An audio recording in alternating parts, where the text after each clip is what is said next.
할렐루야. 예수 그리스도 이름으로 하나님의 말씀 증거하겠습니다. 이 시간 같이 은혜 나누실 말씀 사사기 19장 1절에서 30절까지 말씀인데요, 제가 읽겠습니다. 중간중간에 띄워서 읽겠습니다. 1절.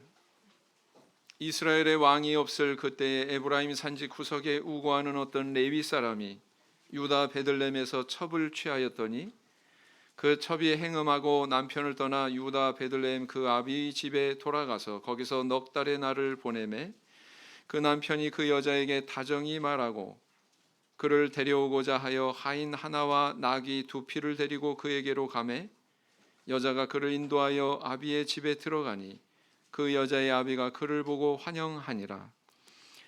그 첩장인 곧 여자의 아비가 그를 머물림에 그가 3일을 그와 함께 거하며 먹고 마시며 거기서 유숙하다가 10절로 가겠습니다. 10절. 그 사람이 다시 밤을 지내고자 아니하여 일어나 떠나서 여부스 맞은편에 이르렀으니 여부스는 곧 예루살렘이라. 안장 지운 나귀 둘과 첩이 그와 함께 하였더라. 그들이 여부스에 가까웠을 때에 해가 지려 하는지라. 종이 주인에게 이르되 청컨대 우리가 돌이켜 여부스 사람의 이 성읍에 들어가서 유숙하사이다. 15절. 기브아에 가서 유숙하려고 그리로 돌이켜 들어가서 성읍 거리에 앉았으나 그를 집으로 영접하여 유숙해 하는 자가 없었더라. 이미 저물매 한 노인이 밭에서 일하다가 돌아오니 그 사람은 본래 에브라임 산지 사람으로서 기브아에 우거하는 자요 그곳 사람들은 베냐민 사람이더라. 노인이 눈을 들어 성읍 거리에 행객이 있는 것을 본지라. 노인이 묻되 그대는 어디로 가며 어디서 왔느뇨? 그가 그에게 이르되 우리는 유다 베들레헴에서 에브라임 산지 구석으로 가나이다.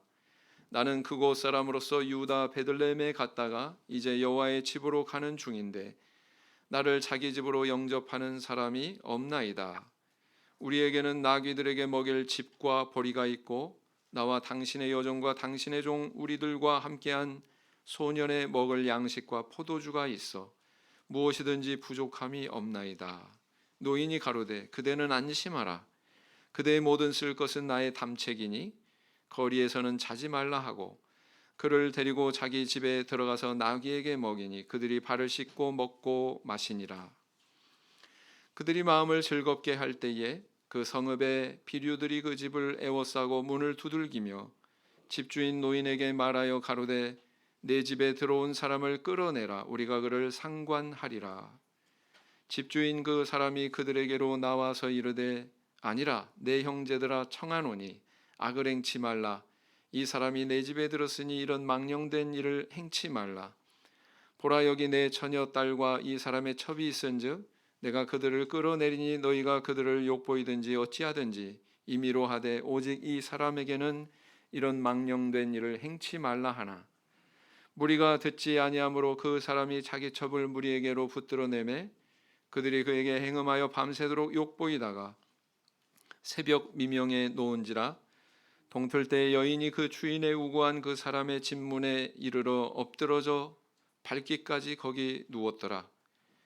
그의 주인이 일찍 일어나 집문을 열고 떠나고자 하더니 그 여인이 집문에 엎드러지고 그 두 손이 문 지방에 있는 것을 보고 그에게 이르되 일어나라 우리가 떠나가자 하나 아무 대답이 없는지라. 이에 그 시체를 나귀에 싣고 행하여 자기 곳에 돌아가서 그 집에 이르러서는 칼을 취하여 첩에 시체를 붙들어 그 마디를 찍어 12덩이에 나누고 그것을 이스라엘 사방에 두루 보내매 그것을 보는 자가 다 가로되 이스라엘 자손이 애굽 땅에서 나온 날부터 오늘날까지 이런 일은 행치도 아니하였고 보지도 못하였도다.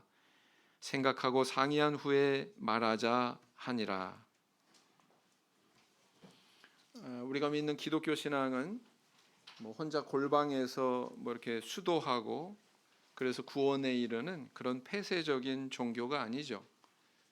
우리 예수님께서 산상보훈을 통해서 우리에게 교훈하셨듯이 우리는 세상 밖에 머무는 것이 아니라 세상 안에 거하면서 그 세상을 향해 선한 영향력을 발휘해야 하는 존재들입니다.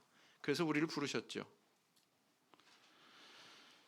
그래서 우리가 전하는 이 복음을 통해서 죽은 영혼이 살아나고 상처받은 영혼이 치유받고 절망한 영혼이 다시 힘을 얻고 일어서는 그런 생명의 역사가 있어야 됩니다. 그것이 하나님의 뜻이지요. 그리고 그 역사는 우리가 몸담고 있는 이 사회를 변화시켜야 됩니다. 밝고 아름답게. 그런 밝고 아름답게 변화하는, 그리고 그 변화가 마치 거대한 물결처럼 일어났던 그런 사도행전의 역사를 우리는 잘 알고 있죠. 사도행전 말씀 한번 찾아보겠습니다. 사도행전 19장 19절 말씀. 사도행전 19장 19절 말씀. 사도행전 19장 19절. 사도행전 19장 19절 같이 읽겠습니다. 시작. 또 마술을 행하던 많은 사람이 그 책을 모아 가지고 와서 모든 사람 앞에서 불사르니 그 책값을 계산한즉 은 5만이나 되더라. 또 26절 한 구절 보겠습니다. 26절 시작. 이 바울이 에베소뿐 아니라 거의 아시아 전부를 통하여 허다한 사람을 권유하여 말하되 사람의 손으로 만든 것들은 신이 아니라 하니 이는 그대들도 보고 들은 것이라. 이 방금 읽으신 내용은요, 바울 사도가 에베소라고 하는 저 터키에 있는 유명한 그 도시에서 사역한 결과 나타난 그런 현상을 성경에 이렇게 기록하고 있는 것입니다. 어떤 현상이 일어났어요? 기독교의 복음이 들어오니까 막 귀신이 물러나요. 예수 이름으로 선포하니까 귀신이 막 물러가고 막 이런 역사를 보니까 자기들 손에 있었던 마수라는 책은 이건 다 가짜거든요. 이건 다 허망한 것이거든요. 그러니까 다 불사르게 됐는데 그 분량이 은 5만이나 됐다고 하는 이 사건. 우상 숭배의 책이 분석 행유되는 그런 사건에 대해서 기록을 하고 있습니다. 엄청난 변화죠. 사회 속에서 이런 일이 일어났다는 거예요. 또 뿐만 아니라 두 번째로 읽으신 구절은 뭐냐면은 이 복음이 아시아 전역에 퍼져나가서 아데미 신전에서 아데미 여신의 그 모형을 만들어 가지고 장사하는 그런 인물이 있었는데 생계의 위협을 느끼게 된 거예요. 왜냐하면 장사가 안 되니까. 그래서 이 사람이 중심이 돼 가지고 소요를 일으키는, 폭동을 일으키는 그 사건을 기록을 하고 있는 거거든요. 세상에 얼마나 복음이 그렇게 힘있게 퍼져나갔으면 이런 일들이 일어났겠냔 말이죠. 이처럼 복음이 힘을 얻고 하나님의 말씀이 흥왕하게 되면 이렇게 그 사회를 통째로 막 변화시키는 거대한 물결이 일어난다는 것입니다. 그런데 반대로 성도가 복음을 품지 않게 되면 어떻게 될까요? 하나님의 말씀을 품지 않게 되면 하나님의 모습다운, 하나님의 선민의 모습다운 그런 모습을 잃어버리게 되면 어떻게 되냐면은 사사기처럼 된다는 거예요. 사사기처럼. 그래서 성경에서는 하나님의 백성이 가장 이상적인 모습을 나타낼 때의 결과와 가장 안 좋은 모습을 나타낼 때의 그런 결과에 대해서 다 보여주고 있습니다. 다. 우리는 지난 시간에 미가와 미가의 어머니 그리고 단지파의 이런 불신앙적인 파행을 통해서 그 시대가 얼마나 어둡고 부패한 사회였는지를 알 수가 있습니다. 오늘은 그에 이어서 보다 더 깊어진 그런 내용, 어찌 보면 우리가 세상에서 엽기적이라고 이렇게 표현하죠. 그런 내용을 볼 수 있는 내용을 기록을 하고 있거든요. 선민이 하나님으로부터 부여받은 소명을 잃었을 때 어디까지 망가질 수 있나, 이렇게까지 될 수 있다라는 것을 보여주고 있다는 것입니다. 만약에 우리가 그런 자리에 나앉지 않고 정말 하나님께서 뜻하시는 대로 우리의 역할을 다하기 위해서는 우리는 어떻게 해야 될까요? 이 말씀도 품어야 되고 또 뿐만 아니라 정말 신앙의 정신이라는 것이 어떤 것인지 반면교사로 우리가 삼을 줄 알아야 된다라는 것입니다. 그래서 오늘 본문에 보면 제가 읽은 그 내용이 어떤 내용이냐, 사사시대의 어두운 사건을 기록을 하고 있죠. 에브라임 산지의 한쪽 구석에 레위 사람이 살고 있었습니다. 그 사람이 베들레헴까지 원정을 가서 첩을 맞아들였어요. 그런데 그 맞아들였던 첩이 남편 위에 다른 남자랑 행음했던 것 같습니다. 그래가지고 아마 이 남편 되는 사람이 막 대했겠죠. 네. 그러다 보니까 삐쳐가지고 베들레헴 자기 친정으로 그렇게 돌아갔습니다. 그러자 이 레위인이 다시 그녀를 데려오겠노라고 나귀와 또 종을 데리고서 길을 떠나가게 되죠. 그래서 베들레헴에 가가지고 그 첩의 집에 들어가서 그를 데리고 떠나려고 했는데 이 여인의 아버지가 자꾸 붙드는 거예요. 제가 생략한 내용은 뭐냐, 읽는데 생략한 내용은 자꾸 붙들어 가지고 하루 지나고 이틀 지나고 몇 세까지 있었어요? 5세까지 있었어요. 그 중간에 불필요하다고 생각해서 안 읽은 겁니다. 그렇게 이제 닷새 되는 날 집으로 돌아가고자 이제 출발을 했는데 그 여정에 이방인의 땅에서 잠을 자는 것보다 우리 동족의 땅에서 잠을 자야지. 그리고는 이제 베냐민 지파가 있는 이 기브아 땅에 도달했을 때 날이 저물게 됩니다. 그래서 묵을 숙소를 찾는데 숙소를 찾아 헤매다가 가까스로 한 노인의 호의를 받아가지고 그 집에 유숙하게 됩니다. 그런데 밤중에 이 베냐민 지파의 비류들은 뭘 얘기하냐면 불량배들을 이야기해요. 이 불량배들이 나타나가지고 이 집 문을 두드리면서 말합니다. 내 집에 들어온 사람들 끌어내라. 우리가 그를 상관하리라. 어디서 익숙한 대사 아닙니까? 어디서 많이 들어보셨죠? 창세기에서 유황불로 멸망한 도시에서 있었던 그 소돔 사람들의 행태의 과정에서 나온 그런 말이죠. 그런데 놀랍게도 그것이 사사기에도 또 나오네요. 이 말의 의미는 이 나그네를 대상으로 동성애를 하겠다는 것입니다. 이에 대해서 노인이 말렸지만 불량배들의 이런 거센 요구에 그 대신 이 레위인의 첩을 내어주게 되고, 이 불량배들은 밤새도록 욕을 보인 다음에 새벽이 돼가지고 이 여인이 죽어버렸단 말이에요. 그랬더니 이 레위인이 그 시신을 토막을 내가지고 이스라엘 12지파에다가 보내게 됩니다. 우리 성도님들 이 이야기를 들으면 어떠세요?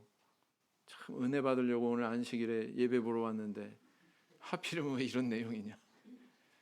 마치 아침에 새벽에 일어나가지고 하나님 앞에 기도하고 말씀 보고 참 경건하게 마음의 정결함을 딱 느끼면서 뉴스를 딱 틀었더니 간밤에 그냥 온갖 세상에서 벌어진 흉악한 그런 뉴스들이 막 쏟아져 나오는데 그거 듣자니까 야, 내가 기도하고 말씀 보고 이거 다 어디 갔나. 정말 마음이 부패해지는 것 같고 심란해지는 것 같은 걸 불쾌감을 느끼지 않습니까? 근데 뉴스가 아니에요. 세상의 뉴스가 아니란 말이에요. 성경에 이걸 기록하고 있단 말이에요. 하나님께서 쓸데없는 거 여기다 기록하실까요? 그렇지 않습니다. 그렇지 않아요.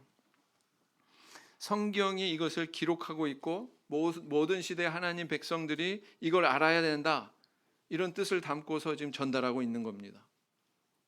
그러니까 이것을 우리가 이 말씀의 의미를 잘 해석하고 소화해내야 된다라는 거예요.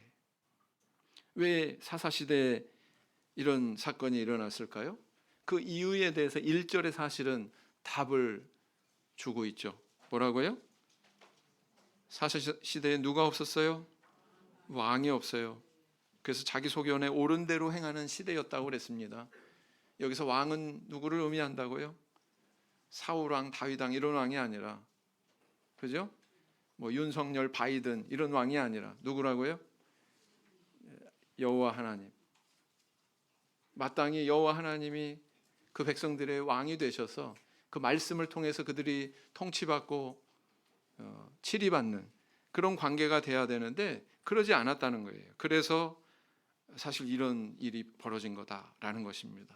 비유하자면 마치 교통경찰도 없고 신호등도 없고 운전하는 운전자들이 그냥 눈치껏 이리 가고 저리 가고 멈추고 이리 틀고 저리 틀고 하다가 추돌 사고 나고 충돌 사고 나고, 그래서 막 차도 막 찌그러지고 사상자도 나고 불미스러운 일이 일어나는 것처럼 질서가 없다는 거예요.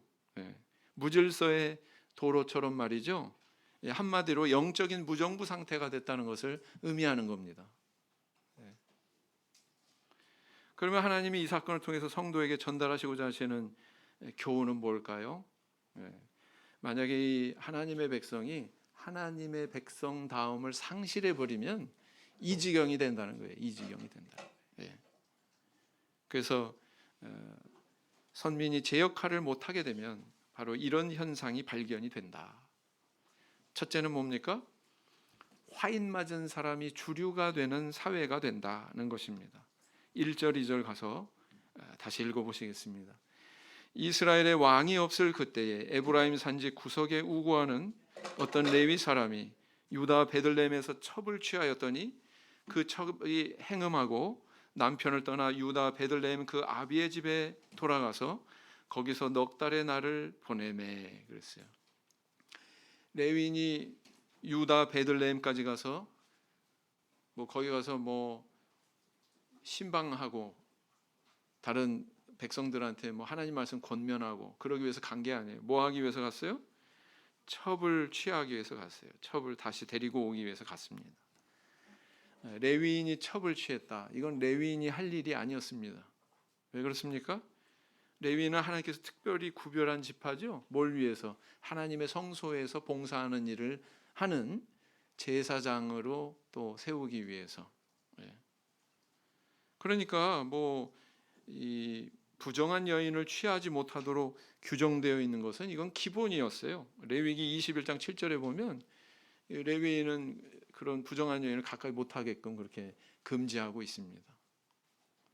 그럼에도 불구하고 레위인이 첩을 취했다?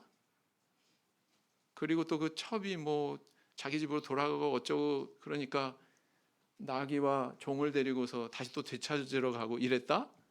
근데 여기에 대해서 문제 삼거나 그런 모습이 없어요. 그런 내용이 없어요. 성경에는. 자, 이것으로 봐서 그 시대에 당시 이 제사장들의 윤리, 요즘으로 얘기하자면 성직자들의 윤리가 땅에 떨어졌다는 것을 의미하고 있는 것입니다. 그런데 그렇게 해서 취한 첩은 어떻게 행실을 나타냈어요? 남편이 다른 사람과 행음하고 베들레헴 자기 집으로 그냥 휙 돌아가 버렸어요. 아마도 이 첩의 부정을 알게 된 이 레위인이 아마 함부로 막 이렇게 막대한 것 같아요. 그러니까 돌아갔겠죠. 그러니까 또 이제는 다시 또 아쉽다고 그 여인을 또 다시 데려오겠다고 지금 쫓아간 거 아니겠습니까? 베들레헴까지. 자, 모세 율법에 의하면 이런 여인은 어떻게 하라고 그랬어요? 돌로 치라고 그랬습니다. 아무 이야기 없어요. 근데 여기에는 아무 이야기 없어요. 레위인이 첩을 취했다고 하는 사실에 대해서도 아무 이야기가 없고 이런 여인에 대해서 어떻게 처분했다. 요만큼의 미동도 기록하고 있지 않습니다. 그 사회가 이 하나님 말씀에 대해서 무감각하고 다른 사람들의 어떤 죄악에 대해서 무관심해진 그런 시대. 이런 시대가 바로 뭐예요? 사사시대였다라는 것입니다. 너도 범하고 나도 범하고 레위인도 범하고 백성도 범하니 뭐가 문제냐? 이게 여기 깔려 있는 거예요. 이게 여기 깔려 있는 겁니다. 남의 불의에 대해서 의로움에 대해서 별 관심도 없고 그냥 묵인하는 시대. 이런 시대가 바로 어떤 시대였다? 사사시대였다라는 것입니다. 하나님께서는 본래 하나님의 형상을 닮은 그런 그림자로 우리 안에 양심이라는 것을 넣어주셨어요. 그래서 양심이라는 것이 깨어 있어야 돼요. 그래서 뭔가 이렇게 범죄라도 하게 되면 부끄러움 느끼고 수치심 느끼고 그게 정상이죠. 뭔가 마땅히 이래야 돼 이런 의식이 있기 때문에 남의 악행에 대해서도 때로는 분개하기도 하고 안타까워하기도 하고 저래서는 안 되는데 이거를 여론화해가지고 그런 악이 퍼지지 않도록 이렇게 차단하기도 하고 그렇게 만들어 놓으셨거든요. 하나님께서 우리 마음속에 그런 것들을 위해서 양심을 넣어주셨거든요. 근데 양심이 다 달라요, 사람마다. 양심의 정도가. 그러니까 이것을 바로 교정하려면 어떻게 해야 되느냐? 객관적인 말씀이 필요한 거예요. 그래서 우리에게 율법이 주어진 겁니다. 저 아마존의 원시인들은요, 사람 잡아먹으면서도 이만큼도 양심의 가책을 안 느끼던 그 시절에 원시인들이 있었습니다. 원주민들이. 나중에는 이제 뭔가 문명이 들어와서 깨인 다음에 이게 범죄구나. 그런 것 때문에 십계명이 주어진 거잖아요. 살인하지 말라, 간음하지 말라, 도적질하지 마라, 거짓 증거하지 마라, 내 이웃에 걸서 탐하지 마라. 그래서 이게 주어진 거거든요. 마비되고 무뎌져 있는 양심을 깨워가지고 이게 잘못된 거다, 이게 잘된 거다, 이거 깨닫게 하는 그런 각성하게 하는 역할로 하나님 말씀이 주어진 거거든요. 하나님의 율법이 주어진 거거든요. 그런데 이게 사라져 버렸어요. 그러니 양심이 점점 마비돼요, 무감각해져요. 그러니까 이제 이런 일까지 치닫게 되었더라라는 것입니다. 성경은 이런 양심에 대해서 뭐라 그래요? 화인 맞은 양심이다. 화인 맞으면 불에 달궈가지고 이렇게 피부에다가 탁 인 맞으면 어떻게 돼요? 그 화상 입은 부분은 꼬집어도 아파요, 안 아파요? 안 아파요. 무감각해지는 거예요. 마치 그런 것처럼 양심도 그렇게 된다는 거죠. 이걸 그래서 어떤 양심이라고 그래요? 화인 맞은 양심이다. 성경은 이렇게 표현하고 있다는 것입니다. 디모데전서 4장 2절 말씀을 보겠습니다. 디모데전서 4장 2절. 디모데전서 4장 2절 말씀.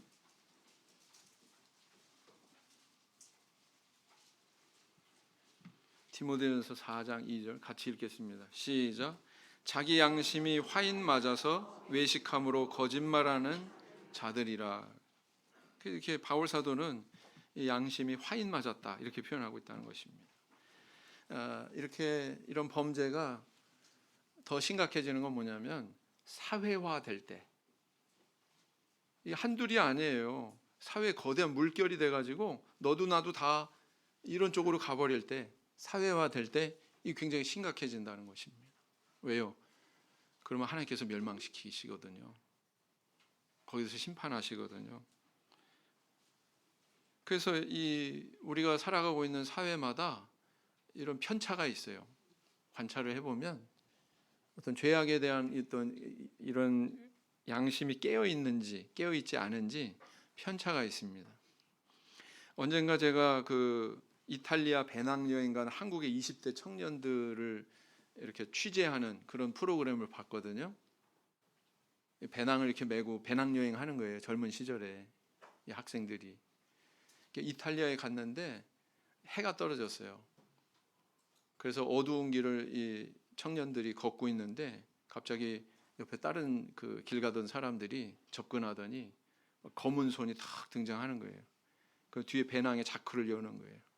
버젓이 길 가고 있는데 남의 배낭에 손대고 그걸 열고 있는 거예요. 그러니까 그 취재하면서 막 그 속에서 막 막 이런 감탄사가 막 나오더라고요. 아무렇지도 않게. 야, 이거 이탈리아 선진국 맞아? 이게 이탈리아의 도덕적인 수준이야? 이런 생각이 들더라고요. 무늬만 선진국이지 이거 완전 후진국이구나. 도덕성 후진국이구나. 그런 생각이 들더라고요. 우리나라 같으면 그런 거 생각할 수 있어요, 없어요? 우리나라는 그렇지는 않은 것 같아요. 아직은. 외국 사람들이 우리나라 와서 놀라는 점 하나가 있어요. 일상 속의 치안 상태입니다. 한국이 치안이 잘 돼 있다는 거예요. 곳곳에 뭐 있어요. CCTV 있죠. 근거리에 막 이렇게 경찰서 있죠. 그러니까 치안이 참 잘 돼 있어가지고 여자들이 밤 10시에 왔다 갔다 거려도 아무 이상 없다는 거예요. 네? 아무 이상 없다는 거예요. 밤 10시가 돼서 막 이사프 가서 막 에스프레소 마시고 하고 막 아무 이상 없다는 거예요. 네? 그리고 그런 걸 보고서는 외국 사람들이 놀란다는 거예요. 야, 이 시간에? 그건 거꾸로 얘기하면 뭐예요? 자기들 나라에서는 저렇게 행하면은 큰일 날 수 있다는 거죠. 위험하다는 거죠. 네. 전혀 다른 사회라는 걸 의미하는 겁니다. 또 놀라는 점이 뭐냐면은 카페에서 젊은 사람들이 뭐 스마트폰이나 뭐 노트북이나 이런 거 놔두고서 혼자서 거기서 뭐 공부하고 뭐 할 거 다 하잖아요. 요즘에 대학생들. 근데 참 희한한 거는 스마트폰, 노트북 그렇게 고가의 전자기기 여기다 놓고서 화장실을 막 마음대로 왔다 갔다 한다는 거예요. 그래도 없어진다는 거예요? 안 없어진다는 거예요? 안 없어진다는 거예요. 그걸 보고서 놀란다는 거예요. 선진국인 독일 사람이. 유럽에서 제일 잘 사는 나라가 어디입니까? 독일이거든요. 제일 손으로 꼽는 선진국인데 그 독일 사람들이 우리나라가 그렇다는 것을 보고 놀란다는 거예요. 그러면은 거꾸로 얘기하면 독일에서는 그러면은 어떻다는 거예요? 100이면 100 다 훔쳐간다는 얘기죠? 네? 이게 무슨 선진국이냐고요. 네. 독일에서는 이런 한국과 같은 투명성을 기대하기 어렵다는 것입니다. 이렇게 사회적으로 이 도덕률이 윤리적인 수준이 이렇게 편차가 있어요. 달라요. 네. 그리고 또 한 가지는 이게 사회마다 이게 어떤 그런 대세가 있구나.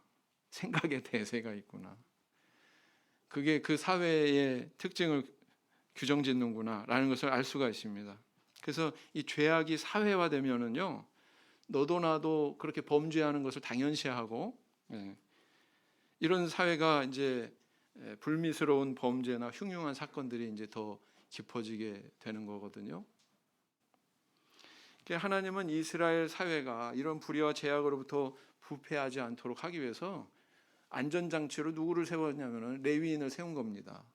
그래서 하나님 말씀 가르치고 너희들이 좀 양심이 좀 삐딱해가지고 다른 길로 가더라도 다시 또 회복하고 그럴 수 있도록 그런 목적으로 레위인을 세워놓은 거예요.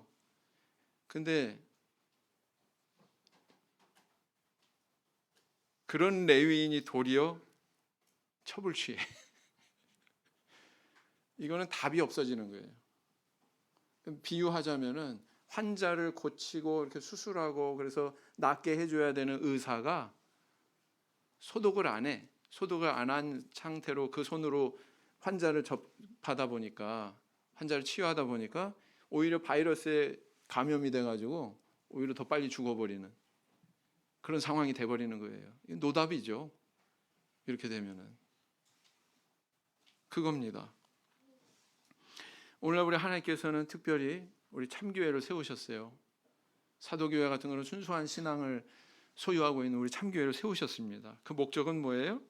많은 영혼들이 이 복음을 통해서 이 말씀의 힘으로 내세의 구원을 받을 뿐만 아니라 이 현세에 살아가는 동안에도 참 하나님께 순종하면서 행복하고 아름다운 그런 삶을 살도록 하기 위해서 우리가 그런 길로 인도하도록 하기 위해서 우리 교회를 세우셨거든요. 바로 우리 성도님들을 불러주시고 세우셨거든요. 네. 부디 이런 하나님의 뜻을 이해하시고 화인 맞은 양심이 아니라 선한 양심을 품고 사시는 저 우리 성도님들 되길 원합니다. 베드로전서 3장 16절 말씀 보시겠습니다.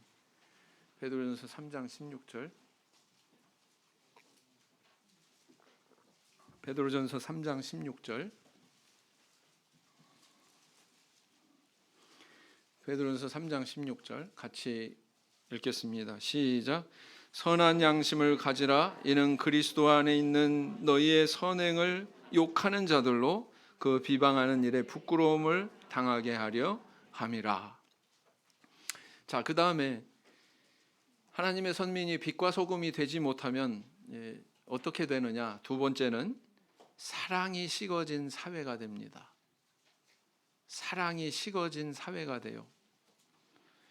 본문 말씀으로 돌아가셔서 15절 말씀을 보시면 기브아에 가서 유숙하려고 그리로 돌이켜 들어가서 성읍 거리에 앉았으나 그를 집으로 영접하여 유숙해 하는 자가 없었더라 그랬어요.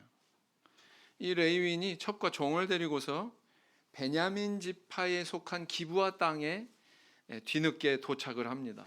왜냐하면 이방인의 땅에서 유숙하는 것을 꺼려 했기 때문에 그래도 우리 동족이 낫지 동족이 안전하지. 그리고는 동족의 땅에 와서 숙소를 찾고자 했던 것이죠. 본래 이 유대인들은요, 나그네 돌보는 것에 대해서는 아주 투철한 정신을 나타냅니다. 그도 그럴 것이 아브라함 시대 때 부지불식간에 손님을 접대했는데, 나그네를 접대했는데 알고 보니까 뭐예요? 하나님 보내신 천사였잖아요. 네. 그 아브라함의 조카 롯도 소돔성에 당도한 천사들을 또 이렇게 지극정성으로 또 접대했고요. 또 하나님께서 이렇게 율법에는 너희가 애굽에서 나그네 되었던 시절을 생각해서 나그네 잘 대접해라, 이런 교훈의 말씀도 있고요. 그런 역사도 있고 그런 말씀도 있고, 그러니까 유대인들은 손님 접대하는 것에 관한 한 대단히 지극정성을 다한다고요. 이게 문화라고요, 이 사람들이 가지고 있는. 자, 그런데 이 사사시대의 이 베냐민 지파의 땅 기브아에 도달했을 때 이 사람들을 보세요. 영접하는 자들이 있어요, 없어요? 없어요. 네. 이 레위인이 나중에 노인을 만났을 때 얘기합니다. 난 양식이 충분해요. 우리 양식 먹을 거고, 심지어는 가축들한테 먹을 꼴도 우리가 다 구비하고 있는데 그냥 잠만 재워주면 되는데 이렇게 잠잘 곳을 못 찾고 있네요. 노인한테 이렇게 얘기하잖아요. 걱정하지 마라. 그것도 내가 다 부담해 줄 테니 우리 집으로 들어와라. 라고 한 노인이 그를 영접했다는 것입니다. 우리의 마음을 따뜻하게 하는 사회는 어떤 사회예요?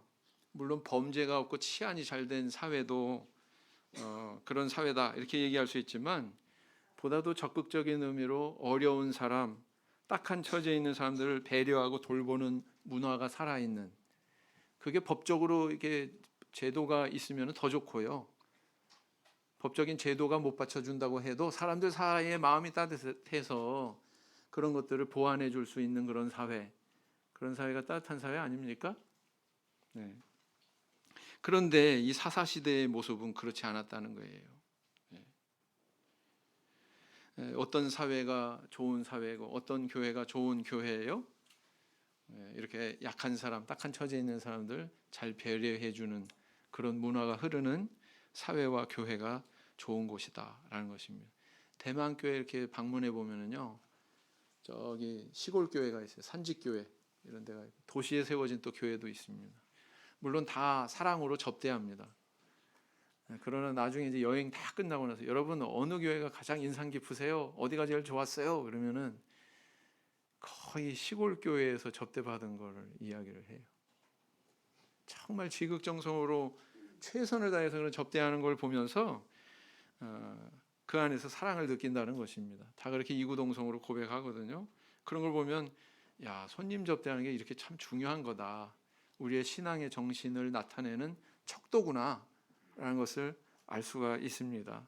그래서 히브리서 기자가 아마 손대접하기를 힘써라 그랬고, 또 불식간에 천사를 대접한 일도 있었지 않았느냐, 이렇게 또 예를 드는 이유가 그 이유인 것 같아요. 그런데 우리 사사시대의 이런 소홀해진 그런 손접대의 모습을 보면서 반면교사로 삼아야 되겠죠. 또 나아가서 이 손님을 접대하는, 나그네를 접대하는 이런 문화가, 좋은 문화가 사회로까지 이렇게 확대되게 하면 참 좋을 것 같아요. 그런 교회가 된다면, 우리 안에서만이 아니라 우리 바깥에까지 그런 문화가 확대된다면 참 교회로서의 참 아름다운 역할을 하는 것 같습니다. 언젠가 신문기사에 이런 기사가 났어요. 경제가 어려워지니까 국민들이 택시도 잘 안 타더래요. 그죠? 그래서 서울에 있는 뭐 신도가 굉장히 많은 그 대형 교회에서, 우리 교회 아닙니다, 대형 교회에서 택시 기사들에게 힘을 실어주는 작은 이벤트를 가졌습니다. 그건 바로 뭐냐면은 그날 예배하러 올 때에 자가용을 가지고 오지 말자, 그리고 다 택시를 이용하자, 이렇게 약속을 했다는 거예요. 그래가지고 그날은 그 교회 앞에 택시가 이렇게 정차하는 그런 행렬로 장관을 이루었다고 합니다. 그래서 택시 기사들 사이에서 이게 소문이 나가지고요, 그 교회 이름 나오면 엄지손가락 올라갔대요.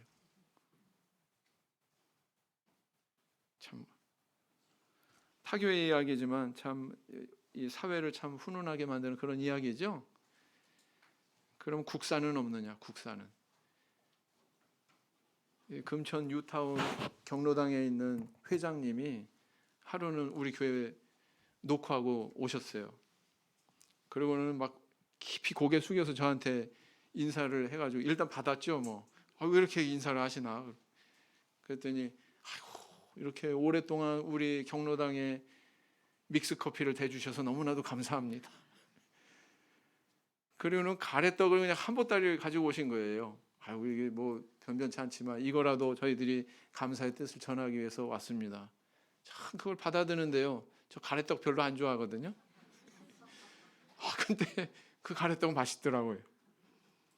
마음이 훈훈하고 막 따뜻해져서 그런지 너무나도 맛있더라고요. 네. 그래서 그런 모습들이 많이 있어야 되겠다라는 것입니다. 제가 서북교회에 있을 때는요, 은평구청에다가 겨울만 되면 이렇게 김장을 해가지고요, 한 10박스, 11박스 막 이렇게 해가지고 기증을 했어요. 그때도 막 경제적으로도 어려운 때였는데, 이 어려운 시기에 이렇게 기증해 주셔서 감사합니다. 감사의 서신도 이렇게 보내오고요.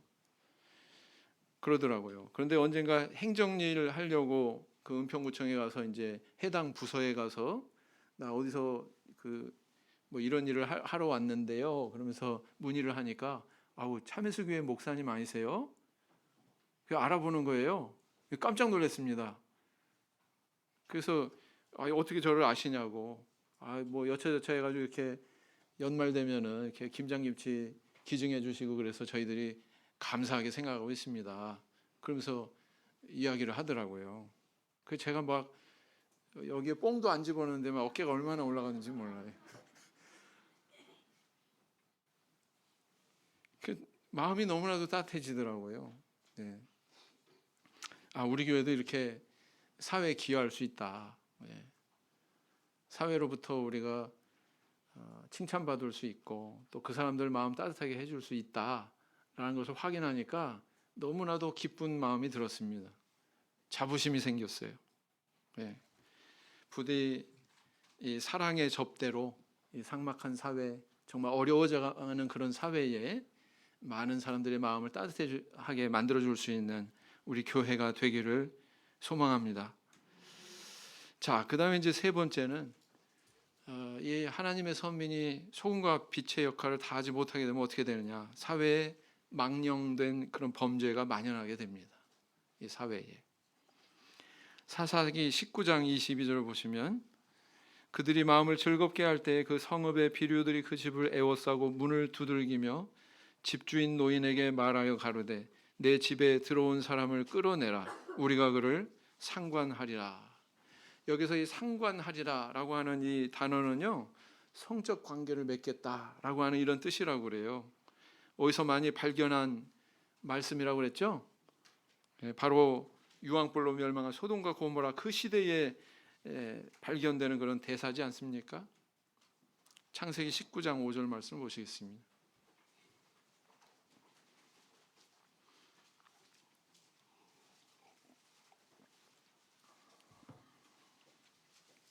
창세기 19장 5절 같이 읽겠습니다. 19장 5절 같이 읽겠습니다. 시작. 롯을 부르고 그에게 이르되 이 저녁에 내게 온 사람이 어디 있느냐? 이끌어내라 우리가 그들을 상관하리라 했어요. 이 성경에 이런 내용이 이렇게 있네요. 이 두 기록을 비교할 때 유황불로 멸망했던 소돔과 고모라의 이방인들의 모습이나 사사시대의 하나님의 선민이라고 하는 유대인들의 모습이나 어떻습니까? 동일합니까? 안 합니까? 동일하죠. 네. 그래서 이 빛과 소금의 역할을 다하지 못할 때 결국은 그 하나님의 백성이 백성다움을 상실했을 때 이런 멸망을 향해서 치닫는 이방인의 모습이나 다를 바 없이 이렇게 부패하게 된 현실을 우리는 목격하게 된단 말이죠. 오늘날에도 우리가 말세다, 정말 말세다 이런 생각이 드는 것이 동성애 같은 이런 사회 병리적인 현상이 점점 확대되고 있기 때문에 그렇습니다. 2001년 네덜란드라고 하는 나라를 필두로 해가지고 지금 총 32개 나라가 동성결혼을 완전 승인했고요. 4개 나라는 부분적으로 승인했어요. 부분적이라 하면 외국 사람하고 결혼할 때는 해도 돼. 뭐 이런 식으로. 국내에서는 안 돼. 뭐 이런 식으로. 부분 승인한 4개 나라까지 총 36개 나라가 동성애를 허용하고 있습니다. 동성 결혼을 법제화했습니다. 이게 무서운 거예요. 법제화한 게. 차별금지법 뭐 이런 걸로. 성소수자 이런 데 속해가지고 이 사람들의 권익도 다른 보편적인 사람들 같이 보호해줘야 된다. 이게 차별금지법이거든요. 근데 이게 사실은 기울어진 법이거든요. 그런데 이렇게 동성결혼을 합법화한 나라 가운데 그 명부를 보면은요, 캐나다, 노르웨이, 스웨덴, 프랑스, 미국, 독일, 호주, 오스트리아, 영국, 스위스 같은 그런 선진국이 즐비합니다. 우리나라도 이 차별금지법이라고 하는 이런 이름으로 아마 이게 국회 통과될 날이 머지 않았어요. 이렇게 되면 우리 전도 못합니다. 전도하는 게 불법으로 찍힐 수도 있습니다. 분명한 사실은 하나님은 이에 대해서 성경 말씀을 통해서 이미 경고하시고 그로 인해서 이 부패한 그 사회를 심판해 오셨다는 사실이에요. 예외 없이. 로마서에도 이걸 이야기하고 있죠. 아, 로마 시대에도 이런 행태가 있었구나. 그리고 로마 시대에 그런 행태를 나타냈던 사람도 하나님께서 심판하셨구나라는 것을 알 수가 있습니다. 로마서 1장 27절, 로마서 1장 27절. 로마서 1장 27절 같이 읽겠습니다. 시작. 이와 같이 남자들도 순리대로 여인 쓰기를 버리고 서로 향하여 음욕이 부릴 듯하며 남자가 남자로 더불어 부끄러운 일을 행하여 저희의 그릇됨에 상당한 보응을 그 자신에 받았느니라 그랬어요. 아, 로마 시대에도 이런 세기 말적인 현상이 있었구나. 알 수 있죠? 성경이 다 나와요. 성경이 있을 거 다 있어요. 하나도 이상한 게 아니에요. 세상이 망하려고 보니까 별일이 다 있네. 별일이 있어요. 성경에 다 있어요. 왜 이런 걸 미리 보여주실까요? 우리 하나님께서 말씀을 통해서 사회를 제대로 볼 줄 알아라 라는 거예요. 이 세상을 제대로 꿰뚫어 볼 줄 알아라 라는 것입니다. 네. 세상 뭐 살기 좋고 점점 물질적으로 발달하고 문명화되고 그래서 네? 나에게 행복을 가져다 주고 나를 만족시켜 줄 거라고요? 천만에요. 천만에라고요. 이 세상의 모습이라고 이게. 멸망하겠습니까? 안 하겠습니까? 하겠습니까? 안 하겠습니까? 분별이 안 돼요? 날이 흐리면은 눈 오겠네, 비 오겠네. 그 분별하시듯이 분별하셔야 돼요. 분별하셔야 됩니다.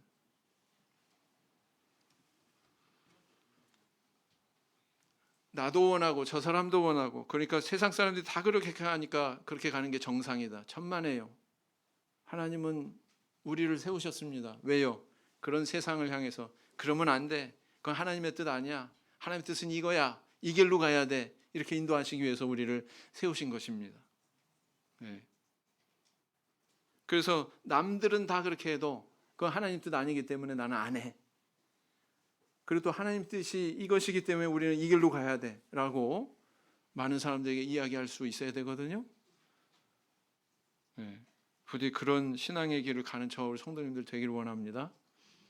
대만에서요, 한 마을 사람들 총 인원수 한 70명 되는 그런 산지 마을이 있었습니다.